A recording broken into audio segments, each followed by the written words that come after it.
하나님이 기뻐하시는 신앙이라는 제목으로 말씀을 나눕니다. 아마도 부모님을 뵙고 또 형제들을 뵙기 위해서 아마 먼 곳에서 오신 믿음의 가족들도 계시는 줄 압니다. 추석 연휴 기간을 즐겁게 행복하게 보내시고 계시는지 모르겠습니다.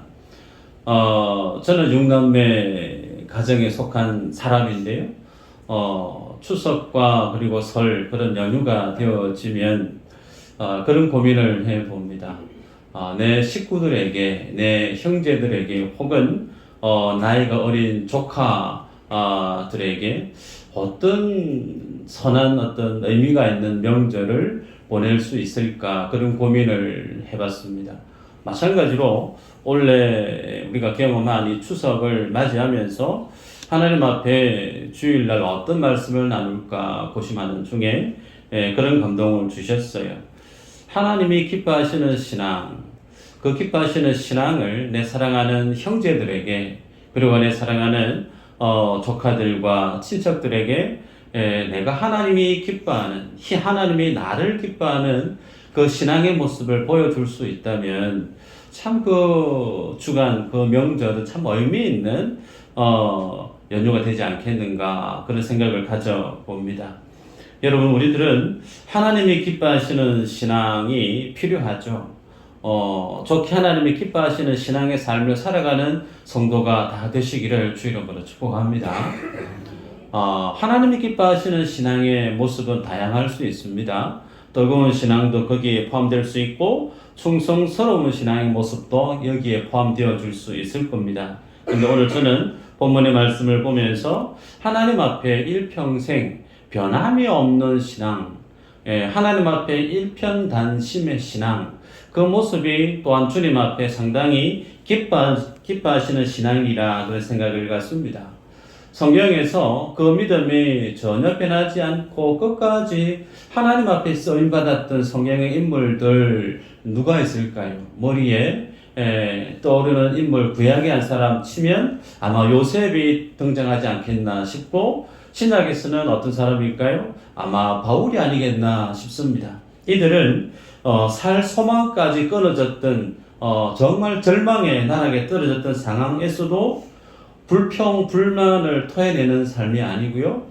하나님 앞에 그럼에도 불구하고 믿음의 삶을 늘 견지했던 사람들이 요셉이었고 바울이 아니었나 싶습니다. 하나님은 그렇게 상황과 환경에 그의 믿음의 모양이, 믿음의 농도가 변죽 끓듯이 변화되어지는 사람이 아닌 늘 언제나 주님 앞에 일편단심 변함없는 그 믿음의 사람의 삶을 들어서 하나님은 하나님의 그 일들을, 위대하신 하나님의 일들을 일구어 가시는 분이신 줄 저는 믿습니다. 그래서 이런 관점에서 오늘 본문의 말씀을 볼 때 정말 변함이 없는 신앙, 하나님 앞에 일편단심의 그 신앙이 주는 그 교훈이 어떠함을 보여주는 대표적인 본문이다 할 수 있습니다. 오늘 본문의 내용을 보면요, 아사 왕이 등장하는데 읽지 않았지만 역대하 14장, 15장에 보면 41년간 아사 왕이 난 유다를 치리하죠. 그의 35년 동안의 기간은 하나님 앞에서 소위 훌륭하게 유다를 잘 통치했던 기간이라 할 수가 있습니다. 35년 동안 그는 남유다에서 두 차례의 종교 개혁을 단행했던 적이 있었습니다. 남유다가 하나님의 말씀 위에 바로 서게 하기 위해서 과감하게 개혁의, 신앙 개혁의, 종교 개혁의 정책을 펼쳤을 때 하나님이 그 아사의 믿음을 보시고 남유다에 20년 이상의 태평성대의 시간을 주었던 것이 기록되어져 있습니다. 그 기간 동안에 그는 하나님 앞에 주신 그 신앙의 개혁으로 인한 복을 누렸죠. 자, 그리고 나서 만사형통하고 아무 걱정 근심이 없는 그때에 이 아사 왕은 그 이후 36년 차부터는 정반대의 믿음의 모습을 보이기를 시작합니다. 그래서 아사 왕 36년이 되어지면 그 믿음의 농도가, 그 믿음의 모습이 일편단심에서 변질되어져 가면서 북이스라엘의 바하사 왕의 침공을 받게 됩니다. 그리고 그 바하사 왕이 남유다의 북쪽을 점령하는 바람에 그 빼앗긴 그 지역에 바하사가 라마를 건축하는 성을 건축하게 되어지죠. 그런 상황 속에서 아사는 남유다의 위기를 어떻게 풀어가느냐. 믿음이 있었던 시대, 소위 35년 전까지 그의 믿음의 모습은 당연히 하나님 앞에 기도하고 하나님을 의지하는 믿음의 스탠스를 취했을 텐데 36년 때부터는 바뀌어졌어요. 도리어 하나님을 믿지 않는 이방 아람 왕의 베나다덱에게 자신의 왕궁의 곳간을 열고 심지어 성전의 곳간까지 열어서 그 모든 언금을 베나다덱에게 주는 거예요. 소위 용병을 구하는 겁니다. 그래서 베나닷의 도움을 입어서 바하사를 물려치게 되죠. 그리고 바하사가 건축하려고 했던 그 라마성을 남아 있었던 그 재료를 가지고 게바와 미스바를 건축했던 아사 왕의 치적이 성경에 기록되어져 있습니다. 여러분, 겉으로 보면요, 아사 왕이 남유다에 처한 어떤 국가적인 위기를 그가 외교적인 어떤 선택과 그리고 금주적인 부분을 과감하게 집행을 해서 북이스라엘 바하사 왕의 침략을 잘 막아냈다. 아사 왕은 참 그런대로 국가의 위기를 잘 극복한 훌륭한 왕이다라고 세상 사람들로부터 인정을 받았을지는 모르겠어요. 그러나 그렇게 이방의 하나님을 신뢰하지 않는 베나닷, 아람 왕의 베나닷의 손을 빌어서 자국 유다를 지켜낸 것에 대해서 하나님의 평가는 정반대입니다. 성경에 보면 하난이라고 하는 선지자가 등장하는데 왕에게 이렇게 얘기합니다. 왕이여, 왕은 구스 대군과 싸울 때도 믿음으로 이겼었는데 지금 아람 왕을 의지하면 어떻게 되겠습니까? 하나님께서는 전심으로 하나님을 찾는 자에게 은혜를 주십니다. 이제 왕이 망령된 그 명령 때문에 전쟁이 계속 있게 될 것입니다 라고 하는 아사 왕의 잘못된 선택을 하나님의 관점에서 하나님의 말씀을 여과 없이 하나님과 아사 왕에게 전했던 것을 볼 수가 있습니다. 그런데 이렇게 하나님의 메시지를 들었던 아사 왕이 그 말씀을 전가하는 선지자 하나니를 어떻게 대우했느냐면 기분이 나빠서 몹시 화가 나서 감옥에 가둬버려요. 그리고 그와 함께 동조했던 많은 사람들, 백성들을 동일하게 핍박을 하고 옥에 가두고 많은 일을 행하게 됩니다. 그리고 나서 그가 39년째 되는 해에 심각한 병이 듭니다. 중병이 들어서 하나님 앞에 회개하고 하나님의 은혜를 구할 법한데도 아사 왕은 그의 몸에 큰 중병이 들었음에도 불구하고 하나님 앞에 나아갔다라고 하는 기록이 없어요. 그 병이 계속해서 깊어지는 동안 계속해서 의원만을 찾다가 결국은 어떻게 해요? 41년째 되던 해에 그만 죽고 맙니다. 이게 이 모습이 아사 왕이 남유다를 치리했던 그의 치적입니다.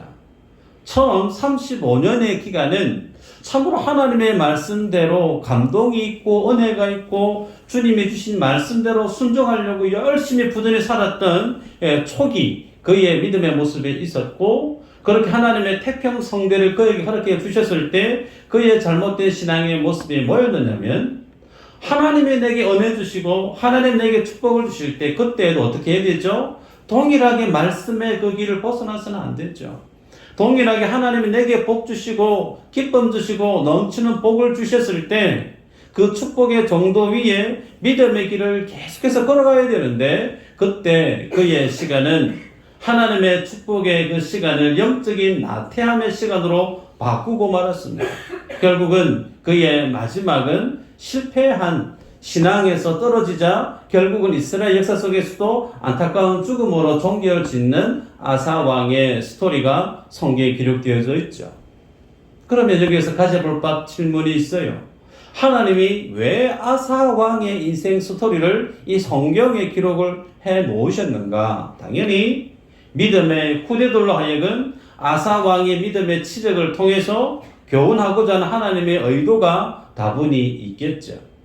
저는 그 관점에서 오늘 주님 우리에게 주시는 거, 하나님이 기뻐하시는 신앙이라는 관점에서 우리가 겸비해야 될 가치 한 세 가지를 볼까 합니다. 첫 번째는 하나님은 어떤 신앙을 원하시는가? 개혁하는 신앙을 원하신다는 거예요.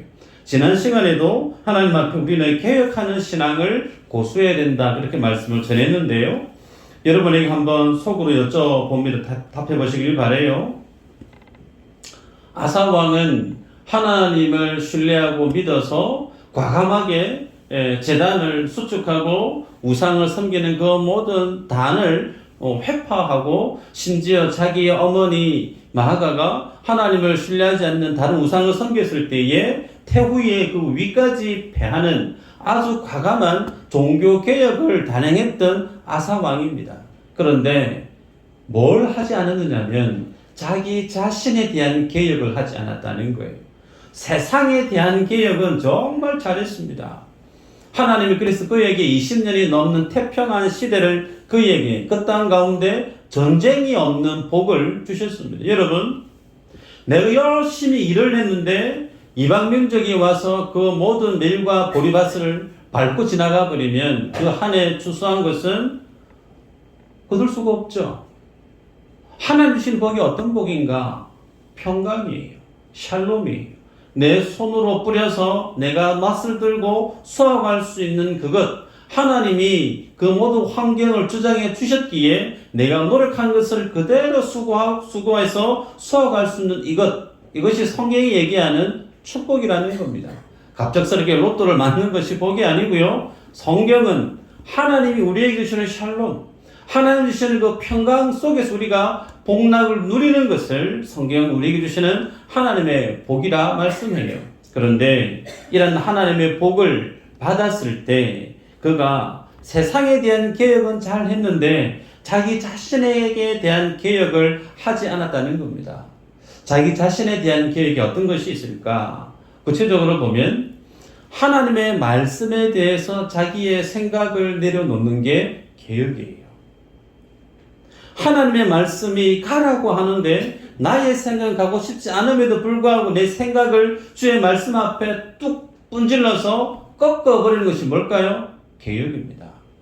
이제는 내 힘으로, 내 능력으로 모든 것을 결정하고 선택하고 어느 것 하나 의지할 필요 없이 내 힘으로 오롯이 잘 살 수 있었던 그 믿음의 강력함을 오히려 주님 앞에 다 내려놓고 하나님이 아니면 나는 살아갈 수가 없습니다. 하나하나 시시콜콜 작은 것 이르기까지 하나님을 의지하고 주님을 의존하는, 하나님 절대 의존하는 신앙의 자세, 그게 개혁이죠. 그래서 말씀대로 살아가기 힘쓰는 그 모습이 개혁인데 아사왕은 자기 자신에 대한 개혁을 하지 못했다는 거예요. 그래서 8절에 보니까 구수 사람과 롭 사람의 군대가 크지 아니하며 말과 병거가 심히 많지 아니하더이까. 그러나 왕이 여호와를 의지하였으므로 여호와께서 왕의 손에 넘기셨나이다. 소위 신앙개혁을 했을 때에 하나님 주신 그에 대한 복을 언급하고 있습니다. 그리고 역대하 14장 6절에는 여호와께서 아사에게 평안을 주셨으므로 그 땅이 평안하여 여러 해 싸움이 없은지라 그가 견고한 성읍들을 유다에 건축하니라. 여러분 15장에서는요 선지자 아사랴가 또 도전을 해요. 오직 하나님만을 섬기라 라고 하는 종교개혁의 2차에 해당되어지는 동기부여를 합니다. 이런 하나님의 말씀이 들려질 때마다 아사는 주님 앞에 힘을 다해서 믿음의 개혁의 삶을 살았다는 거예요. 여러분 그때에 주님이 뭘 주셨느냐? 성경에 보니까 아사와 남유다에 복을 주셨다는 거예요. 여러분 기억하시는 내용이요. 성도가 하나님의 말씀대로 내가 한번 살아보리라. 나도 한번 하나님의 은혜가 어떤 것인지 좀 맛봐봤으면 좋겠다. 나도 한번 그 하나님의 복을 좀 경험하고 살았으면 좋겠다라고 하는 그런 어떤 영적인 욕구에 대한 거룩한 어떤 갈망, 거룩한 어떤 갈증, 여러분 경험해 보신 적 한 번쯤은 있을 거예요. 그래서 내 나름 하나님의 말씀대로 순종해야지라고 하는 리스트를 적고 그 말씀대로 내가 열심히 순종하려고 애쓸 때에 신기하게도 하나님이 내 삶 속에 묶여있던 것들이 풀려지는 역사를 한 번쯤 이상 다들 경험해 보셨지 않았겠나 싶습니다. 뭘 뜻하는가? 하나님은요, 자신의 뜻대로 하나님의 말씀대로 살려고 하는 성도의 그 삶을 복 주시는 분이심을 성경은 선 굵게 우리들에게 제시합니다. 그래서 누가 축복의 삶을 사는 인생인가? 하나님의 말씀대로 살기 위해서 부단히 자기 자신을 개혁해가는 인생이 곧 하나님의 복을 경험하는 인생이 됨을 성경이 우리에게 도전합니다. 그랬던 그가 태평한 그때에 모든 것이 다 괜찮을 그때에 그 개혁의 열심을 놓아버리게 되죠. 그때 그는 도리어 나락으로 떨어지는 인생의 모습으로 전락하고 맙니다. 성경에 우리에게 도전합니다. 바울은 고린도전서 15장 31절에 이런 고백을 해요. 나는 날마다 뭐 한다고요? 죽노라. 날마다 죽노라. 여러분, 이게 어떤 의미일까요? 나는 날마다 하나님 앞에 개혁한다는 거예요. 나는 날마다 주님 앞에 내 자신을 변화시킨다는 거예요. 말씀이 위치하고 있는 그 방향성 앞에 내 생각을 꺾고 내 욕심을 꺾고 내 감정을 꺾고 내 인생의 계획을 내려놓고 하나님의 뜻과 주님의 말씀 앞에 나는 부단히 매일매일 그 말씀으로 나를 개혁해가는 바울의 모습을 우리에게 도전하지 않습니까? 그러기에 저는 말씀을 보면서 그런 생각을 가져본 적이 있습니다. 미수제일교회 성도들 중에 성장하지 않아도 될 믿음의 정점에 서 있는 성도가 한 분이라도 있을까? 없어요. 미수제일교회 성도님들 중에 하나님이 주시는 은혜가 더는 필요 없고 하나님 주시는 그 복이 전혀 필요 없는 나는 지금도 너무너무 행복하다라고 하는 복에 겨워 살아가고 있는 인생이 과연 몇 분이나 있을까? 많이 없을 거예요. 우리들은 하나님이 아니면 소망이 없는 삶을 살아가고 있는 이 땅에 나그네 된 하나님의 백성들이에요. 그 말은 하나님의 복이 절대적으로 우리에게 필요함을 고백하지 않을 수 없는 성도들인 말이죠. 그러기에 주님 우리에게 뭘 요구하시는가? 믿음의 개혁에 대해서 주님 앞에 눈을 뜨라는 겁니다. 두 번째로 우리에게 도전하는 것은요, 귀가 열린 신앙을 도전합니다. 귀가 열린 신앙. 성경에 보니까요, 아사 왕이 선지자 하나니로부터 책망을 듣지 않습니까? 10절에 보니까 아사가 노하여 선견자를 옥에 가두었으니 이는 그의 말에 크게 노하였으며 그때에 아사가 또 백성 중에서 몇 사람을 학대하였더라. 소위 아사 왕이 아람 왕 베나닷을 의지해서 북이스라엘 왕 바사를 밀어냈던 그 일에 대해서 하나님이 선지자 하나니를 통해서 책망한 말씀이에요. 그런데 그 하나님의 말씀을 책망했던 이 하나니가 도리어 아사 왕에게 미움을 받고 감옥에 갇히고 말았습니다. 왜 아사 왕은 선지자 하나니의 그 말을 듣고 기분 나빠하고 화를 냈을까? 네. 본질적인 의미는 선지자 하나니의 그 말을 하나님의 말로 듣지 않았다는 거예요. 사람의 말로 받았다는 거예요. 그래서 사람의 말로 들려지니까 화가 나고 기분이 나빠서 자신의 권세로 그 선지자를 감옥에 집어넣고 그 선지자와 함께 있었던 많은 사람들도 동일하게 핍박을 가했던 아사 왕의 모습을 보게 됩니다. 이게 뭘 지금 드러내고 있는가? 아사 왕이 제위 35년 이전에는 하나님의 말씀 앞에 우두커니 섰던 믿음의 사람이었으나 36년 이후부터는 그가 믿음의 자리에서 떠나져 가고 있다 보니 뭐가 다쳤다는 걸까요? 하나님의 음성을 듣는 영적인 귀가 닫혀져 버렸음을 그의 사역을 통해서 그의 결정을 통해서 우리에게 보여줍니다. 성경에 보면 이런 아사 왕과 정반대의 삶을 산 인물이 대표적으로 등장해요. 누굴까요? 다윗 왕입니다. 나단 선지자가 책망합니다.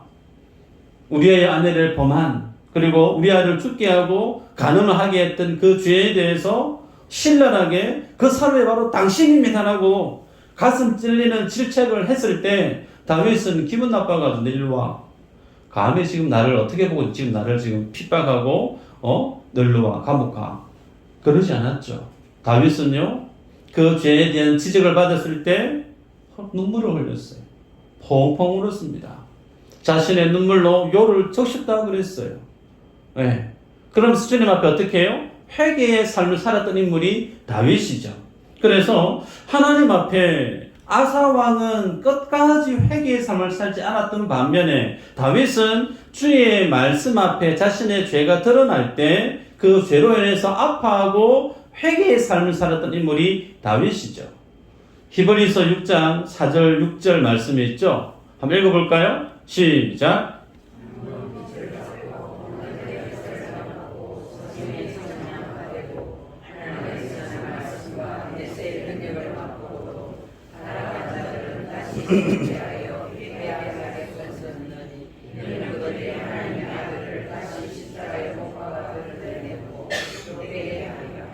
아멘.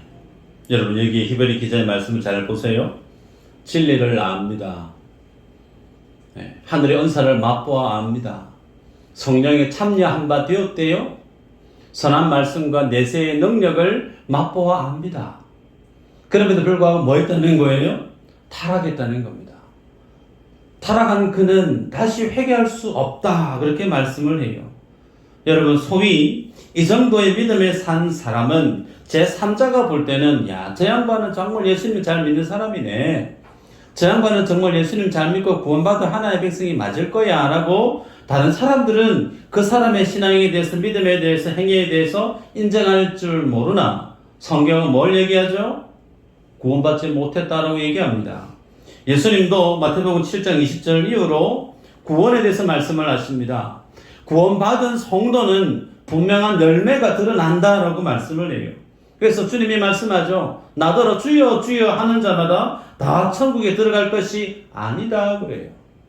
아무나 주여 주여 한다고 해서 천국 다 가는 게 아니라고 주님이 말씀합니다. 그러면서 주의 이름으로 선지자 노릇하고 주의 이름으로 귀신을 쫓아내고 주님의 그 이름으로 많은 권능을 행한 그 사람들을 두고서 주님은 불법을 행한 자들아 내게서 떠나가라라고 말씀을 합니다. 여러분 이 말씀을 눈 크게 뜨고 한번 보시길 바라요. 선지자 노릇을 했다는 겁니다. 뭘 뜻할까요? 성경에 대해서 해박한 지식이 있다는 겁니다. 그리고 권능을 행했다고 그랬습니다. 소위 기도의 능력, 예수의 이름에 대한 그 권세를 알고 정말 기도를 뜨겁게 기도의 맛을, 기도의 능력을 체험했던 인물임을 주님이 인정하고 있어요. 다른 사람들은 말씀에 대해서도 잘 알고 기도의 능력에 대해서도 가치적인 결과로 드러나니까 정말 저 양반은 믿음 정말 대단하다, 훌륭하다 아마 인정했을 거예요. 그런데요, 예수님이 뭐라고 평가합니까? 불법을 행한 자들아 내게서 떠나가래요. 뭘까요 이게? 소위 불법이라 하면 아버지의 뜻대로 행하지 않은 것을 뜻합니다.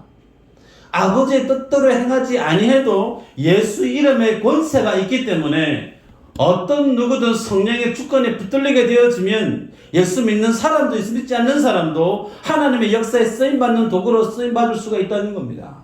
아멘인가요? 하나님은 창조주세요. 하나님은 예수 잘 믿는 사람도 쓰시지만 예수 안 믿는 사람도 들어 쓰실 수가 있는 분이세요. 그래서 성경은 우리에게 도전합니다. 성령의 은사보다 무엇이 더 중요하냐? 성령의 열매가 중요하다는 말씀을 해요.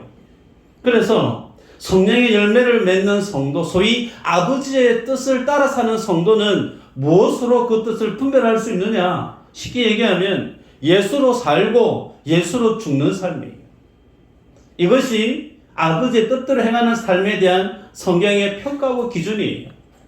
다시 얘기하면 아버지의 이름으로 예수의 이름으로 살기 위해서 부단히 애를 쓰고 예수의 이름으로 자기의 생각을 꺾고 예수의 이름 앞에 내 욕심을 내려놓고 오직 예수로 살고 예수로 죽는 삶들 속에 드러난 그 모든 결과치만 하나님이 뭘 인정할까요? 믿음의 열매로, 구원의 열매로 인정하신다는 사실이죠. 그리고 그 사람들은 드러나는 열매가 뭐냐면 죄에 대해서 아파합니다. 드러난 죄에 대해서 괴로워할 줄 알아요. 이 죄 때문에 주님이 십자가에서 돌아가셨다는 사실을 알고 허느껴 웁니다. 누가 하라고 하지 않아도 저 양반은 정말 성자 같다라고 인정할 법한 믿음의 삶을 잘 살고 있어도 새벽 예배 시간이 오면 흐느끼 옵니다. 마치 우울증 환자처럼. 왜 그럴까요? 예수 그리스도를 알면 할수록 그 속에 내 속에 드러난 내 죄악이 드러나기 때문에 하나님 앞에 자기 자신을 개혁하고 주의 음성을 듣는 귀가 열려있는 성도는 자기의 죄에 대해서 회개하는 믿음의 모습이 늘 일어난다는 거예요. 오늘 본문에 보면 아사왕은 그러지 못했다는 겁니다. 누가 축복의 사람으로 쓰임받고 누가 버림받는 인생이 되어지느냐, 소위 하나님의 말씀을 듣는 귀가 열려 있느냐 혹은 닫혀 있느냐, 여기에 달려 있습니다. 그러기에 우리는 기억하십시다. 내가 하나님의 음성을 들을 수 있는, 하나님의 말씀을 들을 수 있는 귀가 항상 열려 있어야 돼요. 소위 내가 성공했다라고 하는 사람은 내가 예전부터 성공했다라고 하는 자기 교만 때문에 말씀을 듣지 않으려고 하는 귀가 닫힐 수가 있습니다. 소위 내가 정말 이렇게 능력이 있다라고 하는 그 능력을 자랑하는 사람은 그 들음 때문에 하나님의 음성을 들으려고 하는 마음이 닫힐 수가 있어요. 혹은 인생의 나라 가운데 힘겨운 상황 가운데 살아가는 사람은 내가 지금 실패했다고 해서 당신이 나를 무시하냐고 자기의 자존심 때문에 하나님의 음성을 들을 수 있는 그 귀를 닫을 수가 있다는 거예요. 우리들은 어떤 상황에서든 하나님의 음성을 들을 수 있는 귀가 열리게 되어지면 축복의 문도 활짝 열리는 줄 믿으시기를 바라요. 믿음의 음성의 말씀에 대한 귀가 열리면 은혜의 문이 활짝 열립니다. 여러분, 우리의 귀가 열리면 인생의 문도 열려요.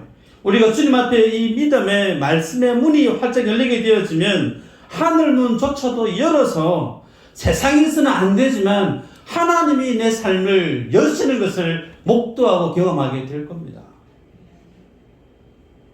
그게 이 땅 가운데 예수 이름으로 사는 성도에게 준 하나님의 권세예요. 땅에서 매면 어떻게 해요? 하늘에서 매이고 땅에서 풀면 할렐루야. 성도의 권세가 예수 안 믿는 사람과 성경에서는 하늘과 땅 차이입니다. 그 예수 이름을 공짜로 주님 우리 모두에게 주셨어요. 그 예수 이름의 능력을 누가 제대로 발휘하고 맛보고 누리고 살 수 있느냐? 귀가 열려야 돼. 마지막으로 하나님이 원하시는 신앙은 일편단심의 신앙을 원하신다는 겁니다. 선지자 하나니는 은혜로 시작했다가 육으로 마치는 실패 인생을 살아가는 그에게 책망하듯 9절에서 얘기하죠. 여호와의 눈은 온 땅을 두루 감찰하사 전심으로 자기에게 향하는 자들을 위하여 능력을 베푸시나니 이 일은 왕이 망령되이 향하였은즉 이후부터는 왕에게 전쟁이 있으리이다 그랬습니다. 여기서 눈여겨볼 말씀이 전심이라고 하는 거예요. 전심. 이 전심 첫 번째는 최선을 다하다는 뜻이에요. 모든 성도들이 직분을 수여받을 때 처음에는 정말 내가 교회를 하나님 위해서 열심히 살아야지라고 하는 뜨거움이 다 있습니다. 목사님 저도 마찬가지예요. 목사 안수 받을 때 그때 그 마음을 잊지 않기 위해서 지금까지 저는 기도합니다. 그 초심을 잃지 않기 위해서. 두 번째는 하나님 앞에 일편단심에 대한 뜻을 전심으로 표현하고 있습니다. 공동 번역에서 이렇게 언급을 합니다. 야훼께서는 당신께 일편단심인 사람에게 용기를 주시려고 온 나라를 두루 살피고 계십니다. 일편단심으로 공동 번역에서는 번역하고 있습니다. 그래서 하나님 앞에 그 마음이 나뉘어지지 않고 변절되어지지 않고 동일한 그 마음, 처음이나 중간이나 마지막이나 동일한 그 마음으로 주님 앞에 서 있는 그 믿음의 모습을 주님이 귀하게 여긴다는 거예요. 이런 어떤 관점에서 기억나는 인물은 구약의 다니엘이 대표적일 겁니다. 다니엘서 1장 8절 전반부에 이렇게 시작합니다. 다니엘은 뜻을 정하여. 여러분, 이스라엘 사람이 청년 때에 포로로 끌려갑니다. 갈대아 사람의 법을 배웁니다. 그들의 문화를 배웁니다. 심지어 그들의 이름으로 창시 계명도 합니다. 혹은 왕이 먹을 거라고 먹거리까지 지정해서 줍니다. 이것은 무엇에 대한 위기냐? 신앙에 대한 대단한 위기입니다. 모든 것을 다 내려놔야 되는, 세상이 요구하는 그 모든 잣대의 신앙의 가치들을 다 내려놔야 되는 다니엘에게 있어서 신앙의 큰 위기란 말이에요. 그런데 다니엘이 뭐 했다고요? 뜻을 정했대요. 뜻을 정했어요. 그리고 나서 그는 주님 앞에 그 믿음의 고백대로 죽으면 죽으리라고 말씀대로 열심히 살았습니다. 그랬더니 그 다니엘이 어떻게 살았던가요? 왕이 바뀌어도 자신의 지위는 그대로 보장이 돼요. 심지어 왕조가 바뀌어도 다니엘은 여전히 영향력 있는 그 삶을 살아내지 않습니까? 성경이 우리에게 주는 교훈입니다. 여호와 하나님 앞에 일편단심의 신앙의 삶을 사는 것, 그거 쉽지 않지만 그 삶을 사는 자에 대해서 하나님이 넘치는 복으로 하나님이 그의 삶과 함께 동행하시더라는 것을 성경의 인물을 통해서 분명히 기록으로 우리에게 보여주고 있습니다. 여러분에게 묻습니다. 나는 하나님 앞에서 일편단심의 신앙이 맞는가? 목회하다 보면 다양한 분들을 만납니다. 냄비 끓듯이 어떤 때는 정말 뜨겁게 찬양하다가 어떻게 헌신하다가 며칠 있으면 얼굴을 보기 힘든 분들이 계세요. 화려하게 막 등장했다가 갑자기 화려하게 사라져 버리는 분들 계세요. 다양한 분들이 계십니다. 그런데 성경이 우리에게 주는 그 마음, 전심을 주님 우리에게 요구합니다. 성경 구절 하나 읽어드릴까요? 요한복음 13장 1절에 주님 우리를 어떻게 사랑하셨느냐? 자기 사람들을 사랑하시되 끝까지 사랑하시니라. 우리 예수님은 중도 포기한 사랑 아니에요. 우리 예수님이 여러분들을 사랑하신 그 사랑은 처음 사랑, 중간 사랑, 끝 사랑, 그 밀도, 무게, 뜨거움의 온도 다르지 않습니다. 그 사랑은 끝까지 자신의 전부를 들여서 나를 사랑하신 사랑이에요. 그렇게 나를 사랑하신 주님이 우리에게 뭘 요구하실까요? 전심을 요구합니다. 내가 너를 그렇게 사랑했듯이 너도 좀 나 좀 사랑해도, 내가 너에게 내 마음을 다 쏟아부어서 내 심장을 찢어서 피를 다 쏟아부어서 내가 너를 사랑했던 것처럼 너 나 좀 사랑해도, 이게 성경이 우리에게 요구하는 하나님의 기대입니다. 저는 바라고 원하는 것은 여러분들이 하나님 앞에 일편단심으로 충성할 수 있는 장을 찾아가시기를 바라요. 교회 안에 많은 영역이 있습니다. 도곡기도 팀도 있고, 전도팀도 있고, 식당 봉사도 있고, 주일학교 교사도 있고, 성가대도 있고, 찬양 봉사도 있고, 허다히 많은 사역의 장이 있어요. 가만히 계시지 마시고 여호와 하나님을 향한 나의 일편단심의 신앙을 교회의 각 기관 속에 뿌리 깊게 동참하셔서 여호와 하나님을 향한 내 믿음의 일편단심의 신앙을 헛뿌리시기를 바라요. 헛뿌려서 할 수만 있으면 많은 지경에 내 기도가, 내 헌신이, 내 삶이 주의 몸된 교회 안에 쏟듯이 쏟은 바 되어져서 하나님께로부터 넘치는 복을 받아 누리는 모든 축복의 주인공들 되시기를 주의 이름으로 축복합니다. 기도합니다. 하나님 감사합니다.